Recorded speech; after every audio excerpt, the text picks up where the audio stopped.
In today's video, I'm going to teach you how to do a t-test in Google Sheets. Conducting a t-test is an essential statistical method when you want to compare the means of two groups and determine if they are significantly different from each other. It might sound a bit daunting, but don't worry.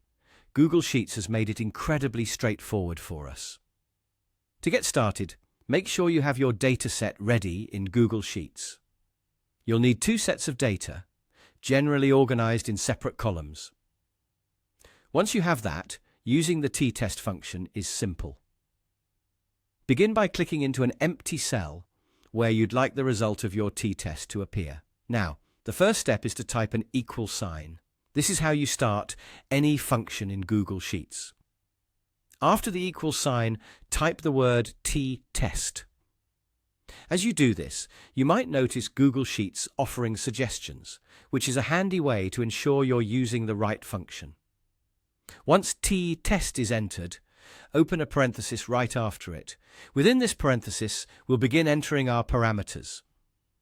The first parameter is the first range of your data. This means you should click and drag over your first group of data. Once you've got your first range selected, type a comma to separate it from the next parameter. The next step involves selecting the second range of your data, the other group you're comparing. After selecting this, don't forget to add another comma. Now, this third parameter determines whether your test will be one-tailed or two-tailed. If your hypothesis is that one of the groups is either higher or lower than the other, you choose a one-tailed test, which you can indicate by entering a 1. However, if you're merely testing for any difference, regardless of direction, opt for a two-tailed test by entering a 2. After deciding on the tail type and adding another comma, it's time to specify the type of t-test. This fourth parameter lets you choose between 3 options. If your data is paired, like pre-test and post-test data from the same subjects, type A1. If your groups are independent with equal variance, known as homoscedastic, type AE2. Lastly, if the variances are not equal, which is heteroscedastic, enter a 3.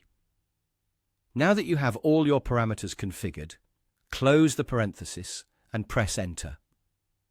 Google Sheets works its magic. And there you have it, the result of your t-test neatly displayed in the cell. And that's all there is to it. By understanding and using these parameters, you can effectively perform a t-test in Google Sheets to gain insights into your data.